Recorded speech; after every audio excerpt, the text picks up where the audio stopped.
Hello everyone. तो दोस्तों, आज की इस वीडियो में हम बात करने वाले हैं बीएससी नर्सिंग के बारे में, बीएससी पैरामेडिकल के बारे में और बीएससी टेक्नोलॉजी कोर्सेज के बारे में कि अगर आप इसमें से मतलब इसमें अगर आप एडमिशन लेना चाहते हैं तो किस तरीके से आपको यहाँ पर जो है वो एडमिशन दी जाती है।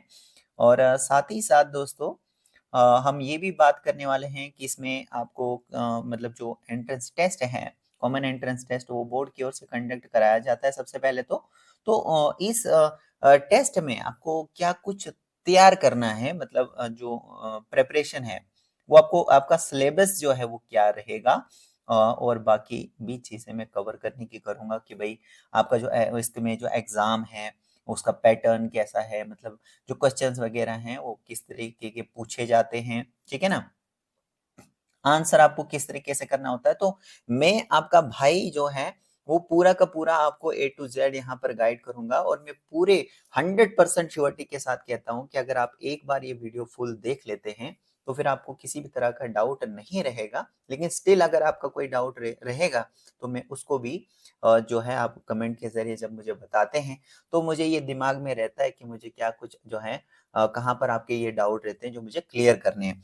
ठीक है, तो ध्यान रखना दोस्तों, 2025 के लिए, ठीक है, 2025 में जो BSc nursing, BSc paramedical, BSc technology courses में जो भी लोग एडमिशन लेना चाह रहे हैं, जो भी मेरे भाई मेरी बहनें एडमिशन लेना चाहती हैं, तो उनके माइंड में ये रहता होगा कि भाई किस तरीके से हमें एडमिशन मिलेगी, हमें क्या कुछ तैयार करना पड़ेगा। ठीक है, तो ये सारी चीजें मैं आज की इस वीडियो में कवर करने वाला हूं, इसलिए आप बने रहें। और सबसे जो मेन बात है वो दोस्तों, आप ये कंजूसी ना करें सब्सक्राइब करने में या लाइक करने में, कंजूसी मत करें, क्योंकि इसमें आपका कुछ नहीं जाता, लेकिन मुझे एक अंदर से मतलब आप समझिए, मुझे एक अंदर से मतलब खुशी मिलती है एक तरह से कि भाई मैं आपको जो है, जो मैं आपको बता रहा हूँ वो आपको हेल्प पहुंच रही है उससे। तो वो मुझे आप जाहिर करते हैं इस तरीके से, लाइक करके या कमेंट के जरिए, सब्सक्राइब करके। तो मुझे लगता है कि भाई मुझे और भी आपके लिए काम करना चाहिए, और भी अच्छे से काम करना चाहिए, इसलिए आप कंजूसी ना करें। तो इसमें जो है लाइक और सब्सक्राइब जरूर करें, और इससे आपको नोटिफिकेशन भी जल्दी मिलेगा। ठीक है, तो चलिए अब शुरू करते हैं, क्योंकि अगर मैं इस तरीके से, बातें तो बहुत सारी हैं, लेकिन अगर मैं इसमें सिर्फ बातें ही करता रहूंगा तो वीडियो बहुत लंबा हो जाएगा, जो आपके लिए इरिटेटिंग भी हो सकता है। ठीक है, तो बने रहें दोस्तों। थोड़ा सा अब आगे हम स्क्रॉल करेंगे, फिर यहाँ पर आप देखोगे कि यहाँ पर जो है मतलब जे&के board of professional entrance examination, तो इसके बारे में कुछ डिटेल वगैरह लिखी है। कौन यहाँ पर एग्जीक्यूटिव है, चेयरमैन है, सेक्रेटरी है, ठीक है, कंट्रोलर ऑफ एग्जामिनेशन कौन है। तो ये चेंज भी हो सकते हैं, लेकिन फिलहाल के लिए मेरे कहने का मतलब है कि ये यहाँ पर इन्होंने डिस्कस किया है, लिखा है। तो अगर आप इसको पढ़ना चाहेंगे पढ़ सकते हैं, लेकिन हम थोड़ा सा नीचे स्क्रॉल करेंगे और देखेंगे कि किस तरीके से अब यहाँ पर जो है वो जो है आपको एडमिशन दी जाती है, क्या कुछ चीजें हैं ये हम देखेंगे। अब देखिए दोस्तों, 2024 के अकॉर्डिंग में अगर हम देखें तो फॉर्म फिलअप जो हुए थे, मतलब शुरू हुए थे फॉर्म फिलअप होना 30 मार्च 2024। समझ में आ रहा है ना, 30 मार्च 2024 को ये जो BSc nursing, BSc paramedical, BSc technology courses जो है, schedule of BSc nursing counselling, तो यहाँ पर देखिए, तो ये शेड्यूल था इनका कि भाई यहाँ पर जो फॉर्म फिलअप किए जाएंगे वो 30 मार्च से शुरू हो जाएंगे। तो लास्ट डेट क्या थी हमारी, 13 अप्रैल। ठीक है ना, 13 अप्रैल 2024 यहाँ पर लास्ट डेट रखी गई थी फॉर्म को फिलअप करने की। उसके बाद बाकी आगे का प्रोसेस आपको पता ही है, जब आप फॉर्म फिलअप करते हैं फिर एडमिट कार्ड वगैरह आपके आते हैं, जिसमें आपको जो बोर्ड है वो क्या कराता है, कॉमन एंट्रेंस टेस्ट, जिसको सीईटी शॉर्ट में बोलते हैं। क्योंकि आप नए लोग हैं, आपको नहीं पता होगा, इसलिए मैं थोड़ा सा डिटेल में जाना चाहता हूं एक बार। ठीक है ना, पूरा का पूरा आपकी मतलब इस तरीके से उंगली पकड़ के आपको मैं आगे तक लेना चाहता हूँ, शुरू से लेकर एंड तक आपको लेना चाहता हूँ, क्योंकि आपका किसी भी तरह का मैं नहीं चाहता हूँ कि कोई डाउट रहे, और बिल्कुल आपको आसान लगे ये, कोई भी किसी भी तरह का कोई मतलब अंदर से आपके वो डाउट पैदा ना हो। तो यहाँ पे देखिए, कॉमन एंट्रेंस टेस्ट, जिसको हम शॉर्ट में क्या बोलते हैं, सीईटी। तो ये बोर्ड तब कराएगा कब, जब आपका पहले फॉर्म आप फिलअप करोगे, लास्ट डेट से पहले पहले ही फॉर्म फिलअप करने की आप कोशिश करोगे, क्योंकि लास्ट पे क्या होता है कि जो साइट है कई बार डाउन हो जाती है, तो लास्ट डेट की आप जो है आप इंतजार मत कीजिएगा। जैसे ही फॉर्म लगते हैं वैसे ही आप जो है कोशिश कीजिए फॉर्म फिलअप करने की। ये मेरी आपको पर्सनली मतलब मैं आपको सलाह देता हूँ।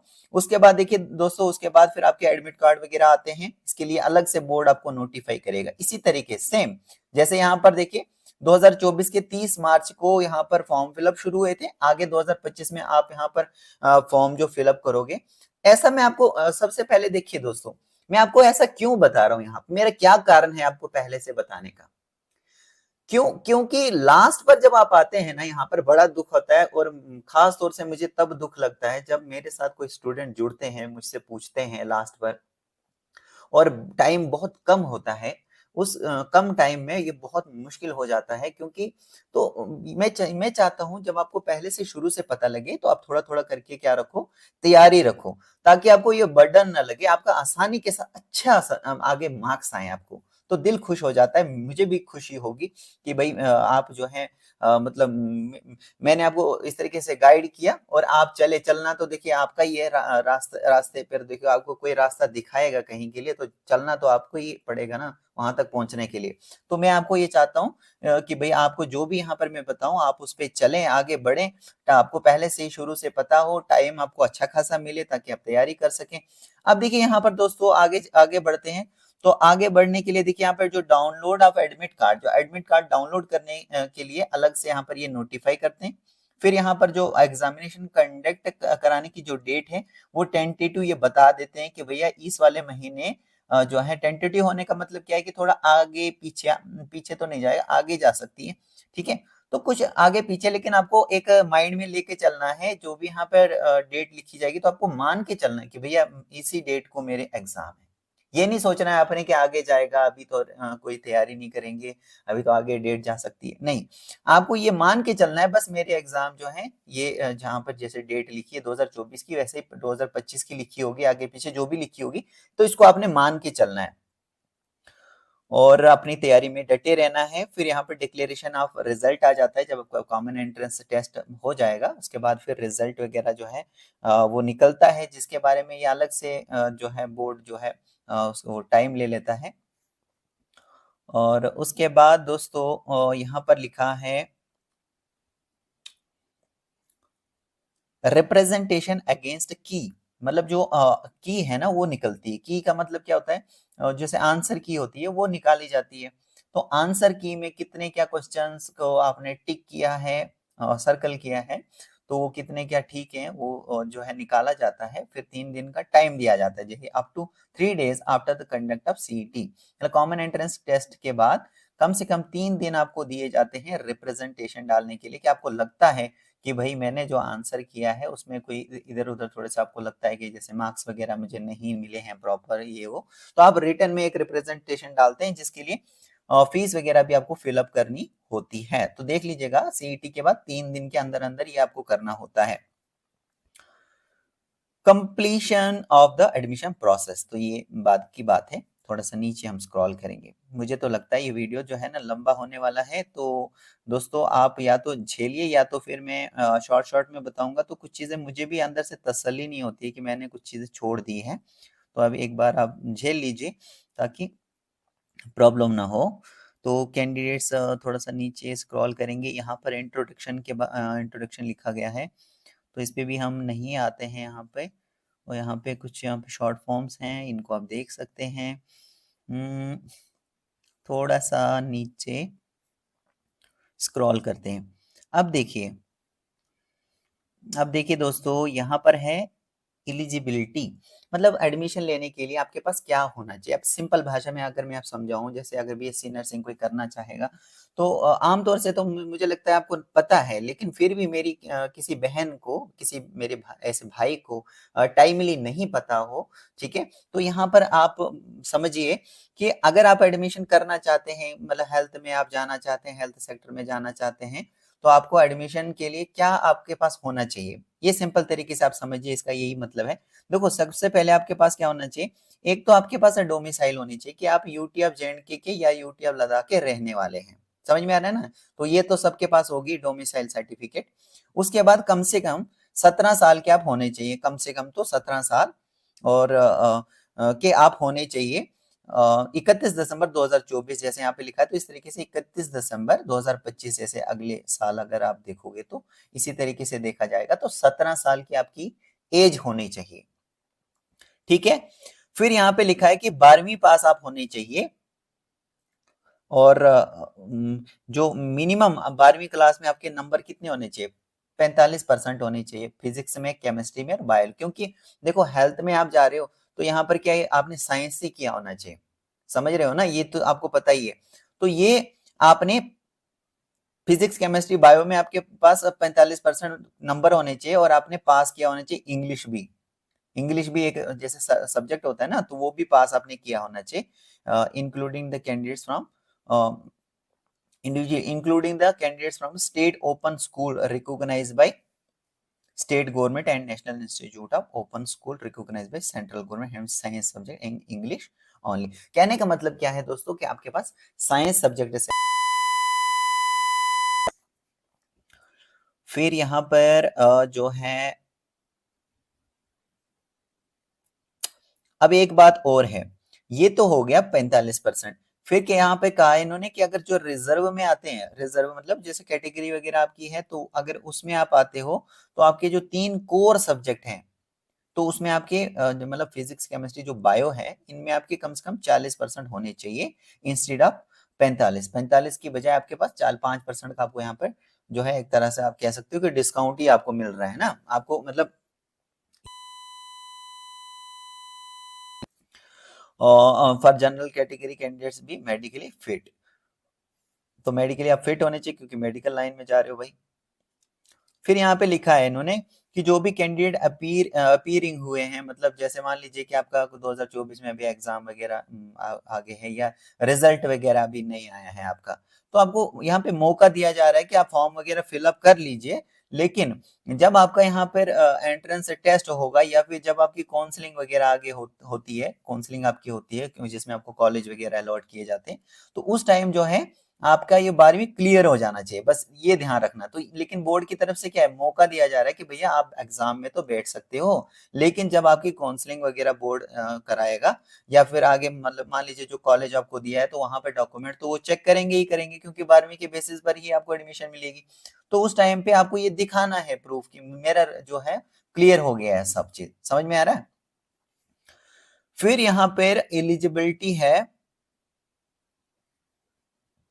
बीएससी पारामेडिकल कोर्सेज के लिए।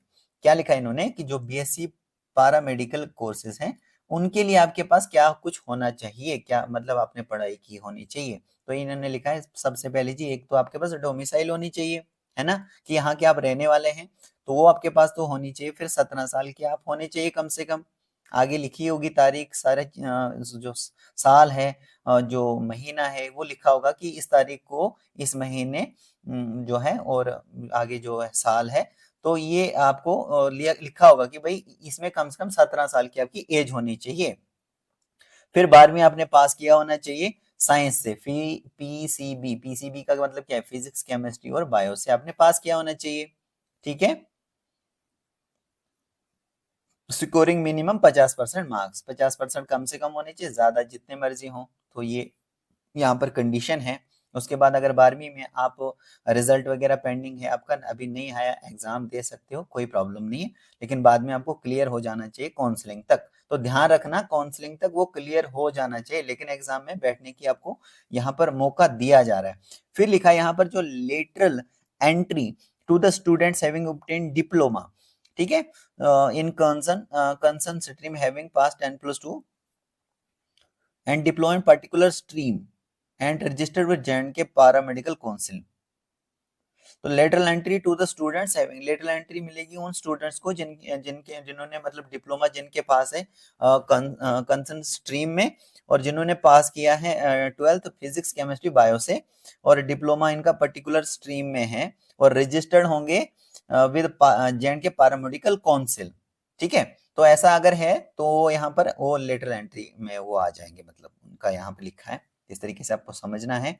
फिर यहाँ पे लिखा है eligibility for BSc technology courses. तो ये जो बीएससी टेक्नोलॉजी कोर्सेज हैं दोस्तों, ये यहाँ पे सिक्किम सोरा श्रीनगर में ही कराया जाता है। तो पहले ही लिखा है यहाँ पर इन्होंने, इसलिए तो देखो यहाँ पे लिखा है ना, BSc technology courses in SKIMS Soura Srinagar. ठीक है। इसके लिए आपके पास क्या कुछ होना चाहिए, मतलब क्या आपने पढ़ाई की होनी चाहिए, तो आपके पास सबसे पहले या क्या कुछ डॉक्यूमेंट आपके पास होने चाहिए, तो सबसे पहले डोमिसाइल होनी चाहिए और 12वीं आपने किया होना चाहिए फिजिक्स केमिस्ट्री और बायो से, क्योंकि मेडिकल में जा रहे हैं तो बायो तो भाई यहाँ पर लगेगा ही लगेगा आपका। तो फिजिक्स केमिस्ट्री बायो के साथ and English through recognise board, और इंग्लिश भी एक सब्जेक्ट होता है, आपको पता ही है 12वीं में इंग्लिश भी होती है, तो वो भी आपने पास किया होना चाहिए। मिनिमम 50% या इससे ज्यादा जितने मर्जी होंगे, 90 तक होंगे, 92 तक होंगे, 97 तक होंगे, जो मेरे मतलब 50 जो है इन्होंने यहाँ पर मिनिमम रखा है। फिर यहाँ पर कम से कम 12वीं पास आप होने चाहिए, और अगर 12वीं अभी मतलब अपीयरिंग है या अपीयर्ड हुए हैं तो कोई प्रॉब्लम नहीं है, लेकिन इन्होंने बस इतना ही टाइम दिया है कि भैया जब आपका रिजल्ट जो है एंट्रेंस टेस्ट आपका लिया जाएगा बोर्ड की ओर से, तो उसका जो रिजल्ट डिक्लेयर होगा तब तक तो कम से कम आपका क्लियर हो जाना चाहिए आपका 12वीं, या फिर जब तक के लिए काउंसलिंग वगैरह जो आगे मतलब कराई जाती है बोर्ड की ओर से, जिसमें आपको कॉलेज वगैरह दिए जाते हैं, तो तब तक के लिए आपका जो है वो रिजल्ट आ जाना चाहिए, क्योंकि आगे आपको दिखाना है कि आपके 12वीं क्लियर है। ठीक है। फिर यहाँ पर कुछ कैटेगरी हैं, उनका रिजर्वेशन है, ये मैं आपको नहीं बताने वाला हूँ यहाँ पर, लेकिन आप देख सकते हैं, आपके सामने ही दिख रहा है कि भाई एससी वालों के लिए 8% का रिजर्वेशन परसेंटेज है, एसटी वालों के लिए 20% का जो है यहाँ पर जो है वो परसेंटेज है।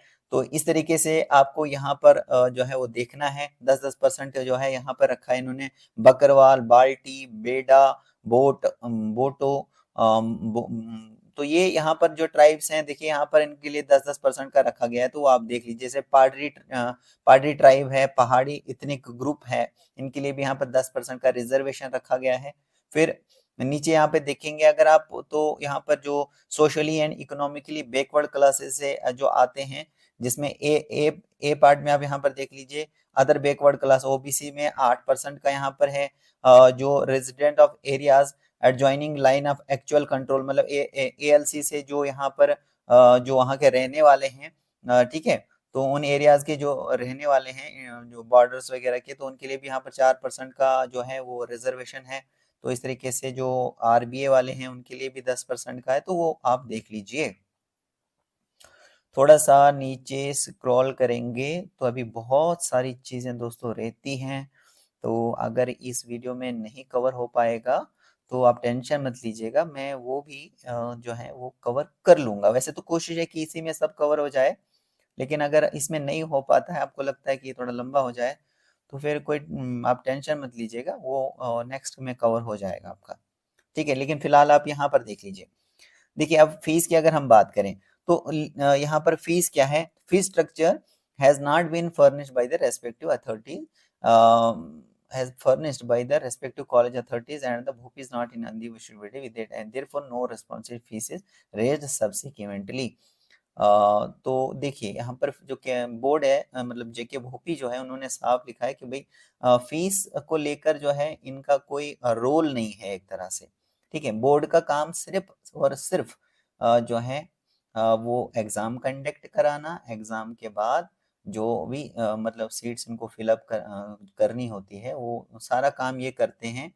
लेकिन जो फीस है, तो वो जो भी कॉलेज होते हैं वो कॉलेज के पे ही डिपेंड करता है, मतलब वो आपको कंफर्म कॉलेज से ही करना पड़ेगा। ठीक है ना, यहाँ पे लिखा नहीं है वो।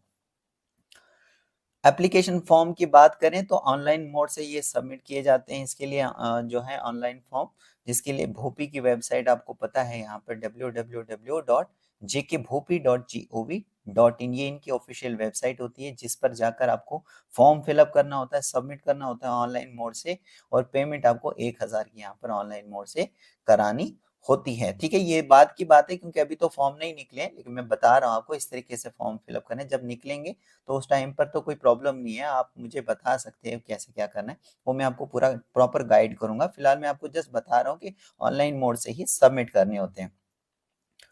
थोड़ा सा नीचे स्क्रॉल करें तो देखिए यहाँ पर इन्होंने लिखा है कि जब आप जो फॉर्म सबमिट करोगे उसको किस तरीके से आपने ऑनलाइन फिल करना है। जैसे मान लीजिए आपका नाम जो है वो तरुण है, यहाँ पर है वरिंदर शर्मा, लेकिन अब मान लीजिए आपका है तरुण नाम, ठीक है। तो तरुण को आप ऑनलाइन किस तरीके से फिल करोगे,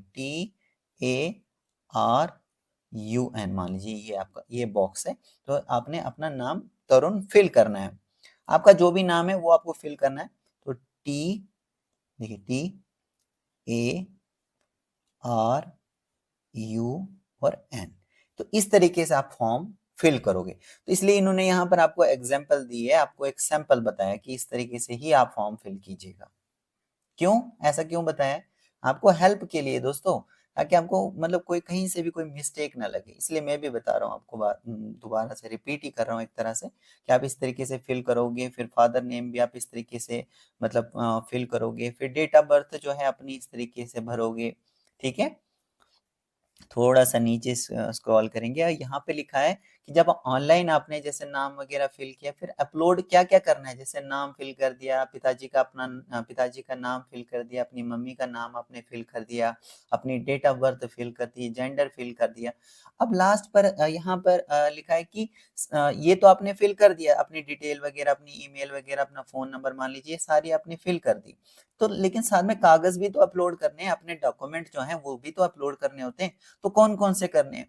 तो देखिए यहाँ पे लिखा है कि आपको ओरिजिनल स्कैन स्कैन करके डॉक्यूमेंट आपको चढ़ाने हैं। समझ रहे हो, जो ओरिजिनल डॉक्यूमेंट है ना उनका स्कैन करके आपको चढ़ा देने, अपलोड करने हैं। तो देखिए एक तो आप डोमिसाइल अपलोड करोगे, दूसरा जो 12वीं आपने किया है ना, तो 12वीं की सर्टिफिकेट आपको चढ़ानी है, ठीक है। और 10वीं की भी सर्टिफिकेट आपको चढ़ानी है। 10वीं की क्यों? 10वीं की इसलिए दोस्तों क्योंकि उसमें होती है डेट ऑफ बर्थ। ये आपको ध्यान रखना है कि उसमें होती है डेट ऑफ बर्थ, DOB जिसको हम बोलते हैं। तो डेट ऑफ बर्थ को वहां से आपका जो चेक किया जाता है वो 10वीं की सर्टिफिकेट को देकर चेक किया जाता है, इसलिए ये अपलोड की जाती है। तो यहाँ पर कोई कंफ्यूजन नहीं होना चाहिए किसी को। फिर अगर आपके पास और कोई सर्टिफिकेट है, जैसे कोई आप मतलब किसी कोई कैटेगरी आपकी आती है, तो उसका आप फायदा उठाना चाहते हो तो आप अपलोड कर लीजिए। फिर नीचे चलेंगे। अब ये देखिए जिनके पास ये है डिप्लोमा वगैरह, तो वो डिप्लोमा जो है वो अपलोड करेंगे अपना, और and registered with J&K paramedical council, जो lateral entry candidates applying under lateral entry category. तो जो लेटरल एंट्री कैटेगरी के अंडर में जो है वो मतलब यहाँ पर क्या कर रहे हैं, अप्लाई कर रहे हैं, तो उनको यहाँ पर ये करना है कि डिप्लोमा जो आपने किया है वो सर्टिफिकेट वगैरह अपलोड करोगे। फिर यहाँ पर इन्होंने ये लिखा है कि जो फोटो है, जो सिग्नेचर है, जो अंगूठे का इंप्रेशन है, जैसे होता है ना अंगूठा हम लगाते हैं, तो वो भी आपको अपलोड करना होता है यहाँ पर। लेकिन उसका जो फॉर्मेट वगैरह है वो किस तरीके से अपलोड करना है वो यहाँ पर बताया है। तो उसके लिए इंस्ट्रक्शंस दी हैं कि जो आपका फोटोग्राफ है, जो आपका साइन है, और जो आपका अंगूठे का जो मतलब फोटो वगैरह है, जो अंगूठा आप करते हो, है ना, आपको पता है ना, जो पुराने लोग हैं वो पढ़े लिखे नहीं है, अभी भी बहुत सारे लोग जो हैं पढ़े लिखे नहीं है, तो वो साइन वगैरह नहीं करते, अंगूठा करते हैं। तो यहाँ पर भी आप इस तरीके से समझिए कि जो फोटो आप चढ़ाओगे और जो आप साइन करोगे, तो साइन के साथ आपको एक अंगूठे का वो भी करना है, वो इमेज जो फोटो है वो अपलोड करोगे। लेकिन करना कैसे? जेपीजी या जेपीईजी फॉर्मेट में ही अपलोड करना है। साइज क्या होना चाहिए? 10 से लेकर 50 केबी। अगर 10 से 50 केबी तक अगर आप अपलोड करोगे तो 100% जो है वो अपलोड हो जाएगी आपकी इमेज, कंफर्म हो। साथ ही साथ जो फोटो है, फोटो इस तरीके का होना चाहिए। ये देखो, ये समझाने के लिए यहाँ पर क्या है, सैंपल बताया कि आपका आपका फोटो ऐसा हो, साथ में आप फोटो के साथ ही आपका नाम हो, मतलब फोटोग्राफी ऐसा आपको निकालने हैं जिसमें जो है आपका फोटो के साथ नाम हो, और जिस भी डेट को आपने फोटो मतलब लेटेस्ट खींचने हैं, तो जिस भी डेट को आपने खींचे होंगे तो वो डेट यहाँ पर डलेगी फोटो नाम के साथ। और ये ध्यान रखना है कि जो फोटो है वो सिंपल हो, ठीक है। अगर नेचुरली मान लीजिए कि आपको जो चश्मा है, यहाँ पे लिख लेता हूँ, जो चश्मा है, ठीक है, तो चश्मा अगर आपको मान लीजिए कि मतलब नेचुरल लगा हुआ है, मेडिकली मान लीजिए हो, लेकिन ऐसे जो स्टाइल के लिए जो मतलब होता है ना, जो उस तरीके से नहीं करना है, नहीं तो फिर ये रिजेक्ट कर सकते हैं। तो ध्यान रखना है। मैं आपको जस्ट इसीलिए बता रहा हूँ, इसीलिए मैं आपको कह रहा हूँ कि आप झेल लीजिए। अगर वीडियो को आपने एक बार झेल लिया ना, तो आपको कहीं से किसी भी तरह का डाउट नहीं होगा, कहीं से भी मिस्टेक नहीं होगी। छोटे मोटे जो भी चीजें रहती है वो तो कवर कर दी जा सकती है बाद में, मतलब आराम से हो सकता है उनका। अब देखोगे नहीं, डायरेक्ट कमेंट करोगे, तो भाई मैं तो क्या ही कर सकता हूँ, कोई भी कुछ नहीं कर सकता है। चलिए थोड़ा सा आगे चलते हैं। फिर एडमिट कार्ड वगैरह आते हैं, तो लिखा है एडमिट कार्ड के बारे में। एडमिट कार्ड क्या है, मतलब एक तरह से एडमिट कार्ड की यहाँ पर मैं आपसे जो है बात कर रहा था। तो यहाँ पर देखिए, बिना एडमिट कार्ड के क्या है कि बिना एडमिट कार्ड के तो आपको यहाँ पर जो है वो टेस्ट देने के लिए, या जहां पर भी आपका टेस्ट रहेगा, तो वहां पर आपको अंदर एंटर ही करने नहीं दिया जाएगा। क्योंकि सबसे पहले वो देखेंगे कि क्या आप ही वो पर्सन हैं जो जिसका यहाँ पर एग्जाम है। आपको पता ही है कि बहुत सारी जगह पर कैसी कैसी घटनाएं जो है सामने आती हैं। तो फिर यहाँ पर थोड़ी सी स्ट्रिक्टनेस तो होती ही है, चेक तो करना ही होता है। नॉर्मल स्ट्रिक्टनेस तो क्या ही है, लेकिन थोड़ा सा चेक करते हैं वो कि क्या यही पर्सन है जिसका एग्जाम है, या कोई और उसकी जगह पर एग्जाम देने के लिए, तो कहीं ऐसा तो नहीं है ना। तो फिर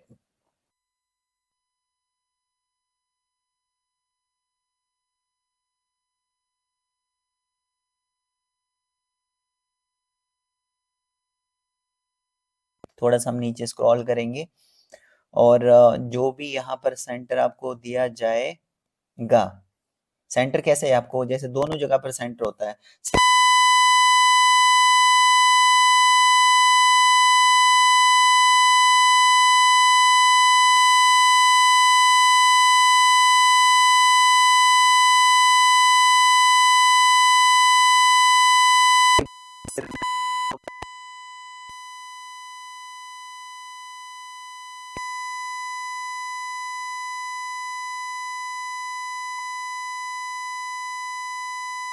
कि भाई कहीं ऐसा तो नहीं है उधर सेंटर आएगा। अच्छी जगह पे आता है, जहाँ पर आप अगर जम्मू प्रोविंस के किसी जगह के हैं, तो 100% आपको जम्मू में ही एग्जाम होता है। तो इस तरीके से श्रीनगर के कहीं किसी जगह के रहने वाले हैं, तो वहाँ पे आपको एग्जाम जो है होता है। लेकिन फिर भी इन्होंने लिखा है कि भाई जो भी एडमिट कार्ड पर होगा, तो वो जो है वो सेंटर चेंज नहीं होगा। और जो मीडियम रहेगा, जो पेपर वगैरह रहेगा, उसका जो मीडियम है वो रहेगा इंग्लिश। मतलब इंग्लिश में ही जो भी क्वेश्चंस होंगे वो इंग्लिश में ही होंगे। तो उसी में आपको आंसर भी करना है। और यहाँ पर देखिए नेचर, पेपर का कैसा नेचर है वो सबसे इंपॉर्टेंट है। यहाँ पर जो पेपर, मेन जो पेपर आपके सामने आएगा, तो वो किस तरीके का होगा। देखिए वहां पर कई तरह के जो आपके पास क्वेश्चन क्वेश्चन पेपर आएगा, तो वो कोई एक शीट नहीं होगी, वो एक बुकलेट की फॉर्म में आपको मिलेगा, ठीक है ना। तो ये देखिए क्वेश्चन बुकलेट आपको मिलेगी।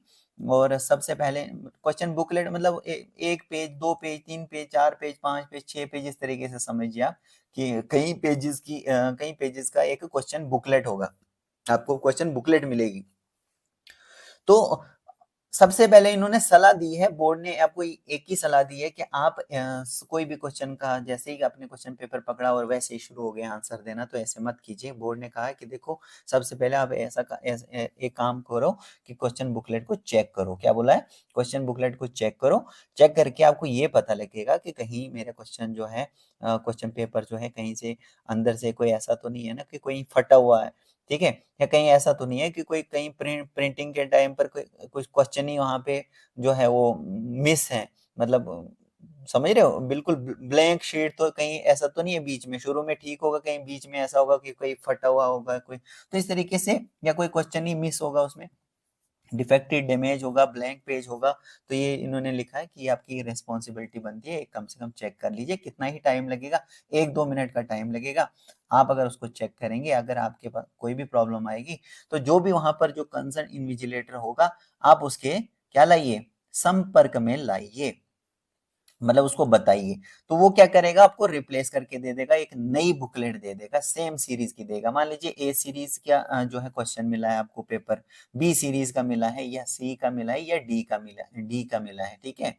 या कोई भी सीरीज वो चला सकते हैं। तो अगर इस तरीके से होगा तो वो सेम सीरीज का ही देगा आपको, अब टेंशन नहीं लेनी है कि भाई मेरे को अब ये पेपर ले लिया मेरा वाला, तो वो सेम ही देगा आपको, दूसरा जगह चेंज करके दे देगा। तो इससे क्या है, आपका ही फायदा है। तो आप जरूर ऐसा कीजिए, चेक कीजिए। टोटल जो क्वेश्चंस होंगे वो 180 क्वेश्चन पूछे जाएंगे, 180 क्वेश्चन होंगे, 180 क्वेश्चंस होंगे। और 180 क्वेश्चंस में आप देख लीजिए, फिजिक्स से क्वेश्चंस सेट किए जाएंगे, केमिस्ट्री से सेट किए जाएंगे, बायो से सेट किए जाएंगे। फिजिक्स से भी 60, केमिस्ट्री से भी 60 और बायो से भी 60 क्वेश्चन। तो कितने हो गए, 180 क्वेश्चन हो गए कि नहीं। तो टाइम कितना दिया जाएगा पेपर को करने के लिए, 3 घंटे का, 3 घंटे का, 3 आवर्स का आपको टाइम दिया जाएगा करने के लिए। और क्वेश्चंस जो हैं ये होंगे मल्टीपल चॉइस के, ऑब्जेक्टिव टाइप के। मल्टीपल चॉइस ऑब्जेक्टिव टाइप मतलब जैसे क्वेश्चन है तो उसके क्या है, नीचे 4 ऑप्शन है, देखो 1 2 3 4, 4 ऑप्शन होंगे। 4 में से जो सही आपको आंसर लगता है वो आपने सर्कल कर देना है, टिक कर देना है। टिक नहीं करना है, सर्कल करना होता है यहाँ पर। आप बस ये समझिए आपको राइट आंसर देना होता है, 4 में से जो भी आपको लगता है, और आगे बढ़ना है। और अगर किसी क्वेश्चन का आपने गलत आंसर दे दिया, मान लीजिए आप थोड़ी सी कम तैयारी करके गए हैं और किस्मत के भरोसे चले गए हैं, तो भाई वहां पे सभी क्वेश्चनों के आप आंसर देने शुरू कर दें, तो क्या होगा, हर एक रॉन्ग आंसर देने पर आपको 0.25 के जो मार्क्स हैं वो काटे जाएंगे, यानी माइनस किए जाएंगे ये नंबर। अगर आप गलत गलत किसी क्वेश्चन का आंसर दोगे तो माइनस किए जाएंगे। देखो, एक क्वेश्चन को गलत आंसर देने पर 0.25 नंबर आपके माइनस हो जाएंगे, कट जाएंगे। तो इसलिए ध्यान रखो, जो भी आपको लगता है कि सही है क्वेश्चन का आंसर, उसी का ईमानदारी से आप उसको ठीक कीजिए। इसलिए तो मैं पहले से बोल रहा हूँ, तैयारी कीजिए थोड़ी थोड़ी, ताकि प्रॉब्लम ही नहीं होगी अब। फिर थोड़ा सा नीचे स्क्रॉल करें तो देखो, आप आंसर कैसे आप दोगे। आंसर आपको देना होता है कि OMR आंसर शीट मिलती है, क्वेश्चन बुकलेट मिली, क्वेश्चन बुकलेट के बाद OMR आंसर शीट मिलती है, जो बाद में वहीं पे उनको दे देनी होती है। मतलब क्वेश्चन पेपर तो आप घर पे ला सकते हो, लेकिन OMR आंसर शीट जो है वो वहां पे ही जमा करानी पड़ती है। समझ में आ रहा है ना, लेकिन आंसर आपको OMR आंसर शीट पे ही देना होता है।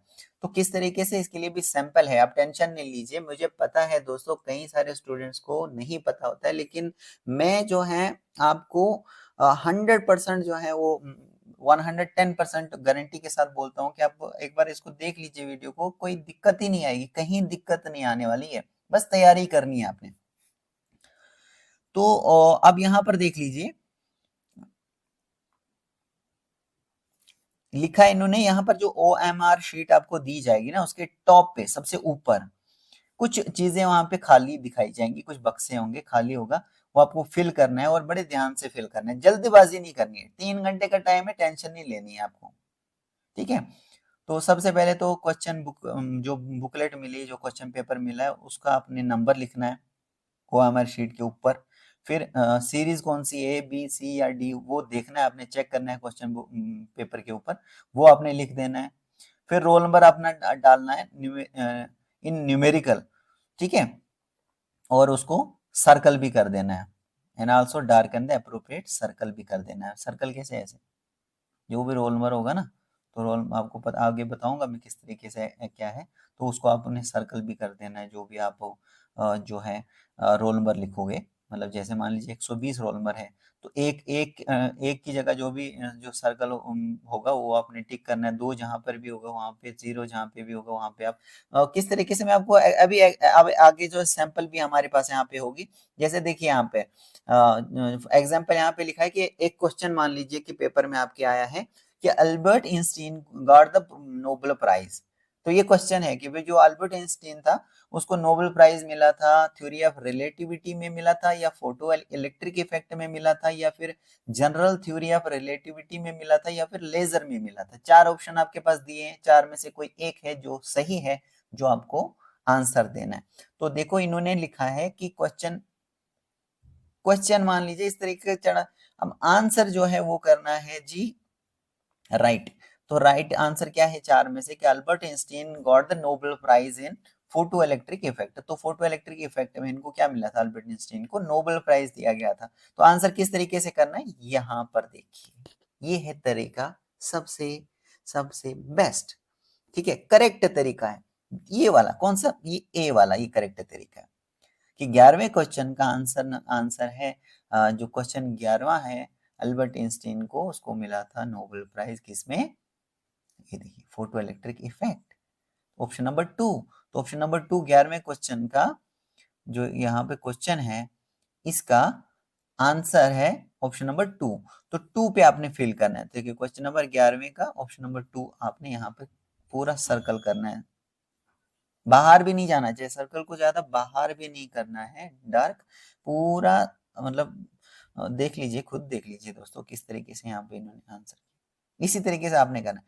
गलत तरीका क्या है कि आप ऐसे ऑप्शन पे टिक करोगे मान लीजिए, या आधा ही सर्कल फिल करोगे, या इस तरीके से क्रॉस करोगे, किसी का क्वेश्चन का आंसर क्रॉस करके दोगे, या इस तरीके से करके दोगे, तो ये गलत तरीके, इसमें तो आपके मार्क्स काटे जाएंगे।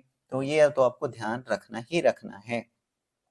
बल्कि आने से पहले ही, जब तक आपका पेपर होगा, अच्छा खासा आपको टाइम दिया गया, पहले से आप प्रैक्टिस कर लीजिए। इसमें भी यहाँ पर जो सैंपल के तौर पर आजकल जो बुक की फॉर्म में जो है 50-60 रुपए जो है मिल जाती है, मैंने खुद से भी देखा है, तो टेंशन नहीं लेनी है आपको। आप थोड़ा सी प्रैक्टिस भी कर सकते हो, अगर ज़्यादा ही आपके अंदर वो रहता है तो अ, कैसे होगा, क्या होगा। फिर सिलेबस देख लीजिए कि भाई तैयार करके क्या जाना है। मान लीजिए कि भाई आप बीएससी नर्सिंग करना चाहते हैं, बीएससी पैरामेडिकल कोर्स में एडमिशन लेना चाहते हैं, बीएससी टेक्नोलॉजी कोर्सेज में एडमिशन लेना चाहते हैं, लेकिन भैया तैयारी क्या करें? ठीक है, तो ये देखिए दोस्तों, 12वीं के बेसिस पर ही आपको यहाँ पर एडमिशन मिलती है। तो जो सिलेबस है वो क्या है? 12वीं का ही आपको, मतलब 12th अगर आपने अच्छा पढ़ा है, 12th भी नहीं मैं आपको कहूंगा, अगर 10th 11th 12th मतलब यहाँ से ही शुरू कर लीजिए आप। 10th आपका अच्छा है, 11th अच्छा है, तो 12th तो भाई आगे अच्छा ही किया ही होगा। आपके पास इतना नॉलेज अगर है, थोड़ा बहुत नॉलेज है, और आप इसके टच में हैं, तो 100% मैं कहता हूँ कि आपका जो है यहाँ पर अच्छे खासी आपकी रैंक आ जाएगी, अच्छे खासे मार्क्स जो आप स्कोर करोगे। लेकिन आपको थोड़ा थोड़ा करके नहीं लेके चलना है, बेस्ट अपने बेस्ट दे देनी है, ठीक है, बेस्ट देना है आपने यहाँ पे। तो देखिए यहाँ पर जो जैसे मैंने आपको बताया कि फिजिक्स से 60 क्वेश्चन पूछे जाएंगे, मतलब 60 मार्क्स के पूछा जाएगा। इस तरीके से केमिस्ट्री से भी और बायो से भी, तीनों से 60-60 पूछा जाएगा, तो 180 ये टोटल हो गया। अब इन्होंने बताया कि जो फिजिक्स है जिसमें 60 का पूछा जाएगा, इसमें यूनिट है।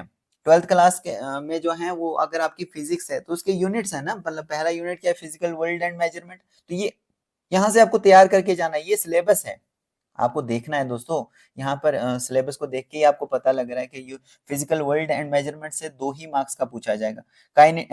काइनेमेटिक्स का जो आपका यूनिट है फिजिक्स में, इसमें 3 मार्क्स का यहाँ से पूछा जाएगा। तैयारी क्या करके जाना है, नीचे ये देखना है आपने, ये देखो ये कितना सारा है जो आपको तैयार करके जाना है, ठीक है। ये काइनेमेटिक्स के अंदर है, सब टॉपिक्स हैं इसके, ये आपको तैयार करके जाने। फिर अगर बात करें लॉज ऑफ मोशन की, तो यहाँ पे भी देखिए कितना सारा आपको तैयार करके जाना है, जबकि यहाँ से पूछा जाएगा 2 ही मार्क्स का, ठीक है। इस तरीके से फिर वर्क एनर्जी एंड पावर है यूनिट, यहाँ से 2 मार्क्स का पूछा जाएगा।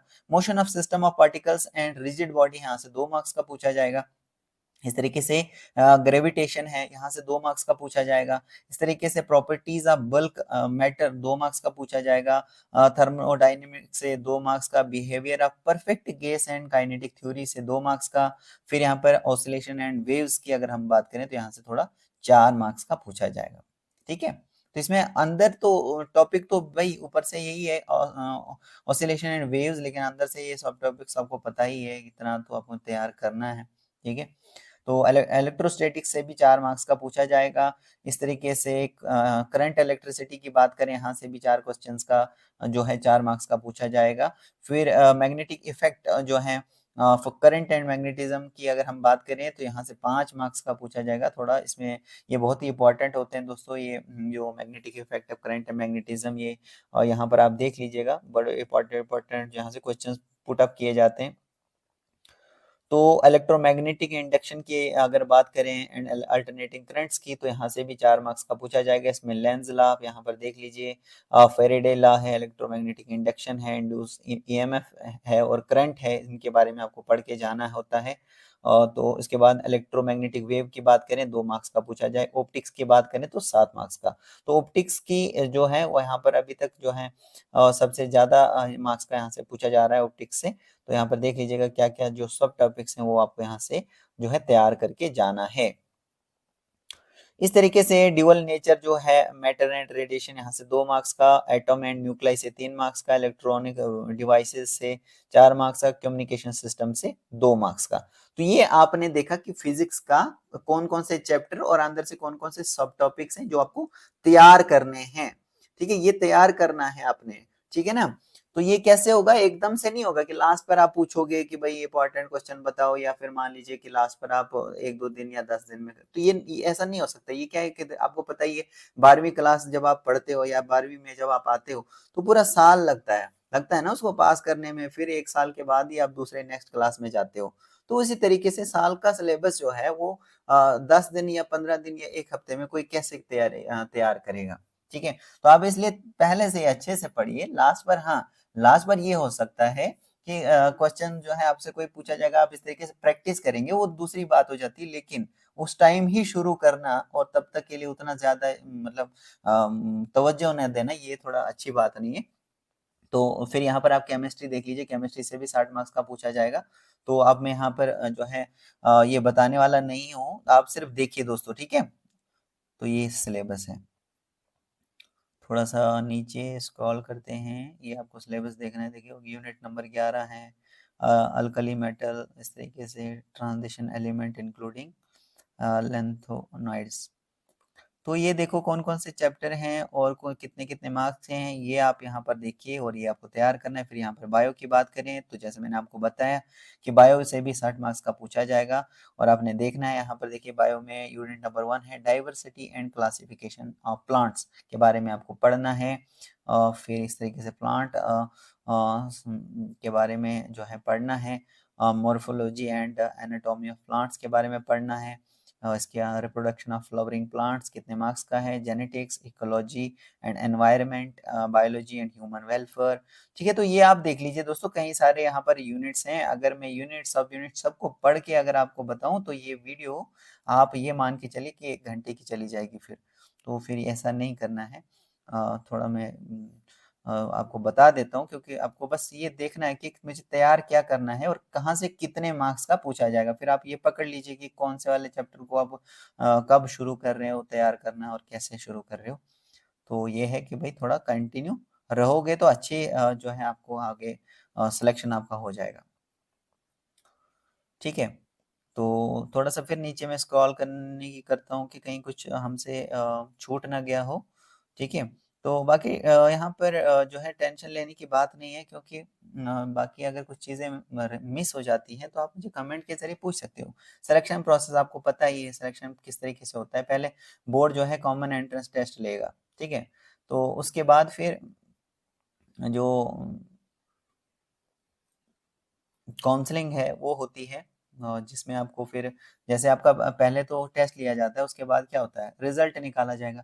तो जो भी आपकी रैंक आएगी, जो भी आपका जो मतलब मेरिट जो है वो रहता है, उस बेसिस पर फिर आप प्रायोरिटी के बेसिस पर ही, जैसे जैसे मतलब आपके अच्छे मार्क्स आएंगे तो नेचर सी बात है, फिर आप काउंसलिंग में आपके गवर्नमेंटल कॉलेजेस की जो चॉइस है वो रहती है, तो आपको गवर्नमेंट के जो चांसेस हैं वो रहते हैं।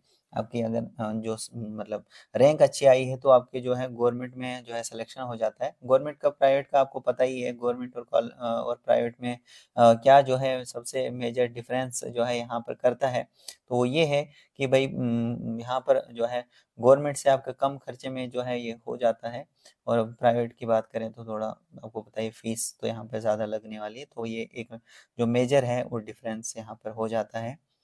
सो दोस्तों मैं होप करता हूँ आपको ये क्लियर हो चुका होगा। So thank you very much.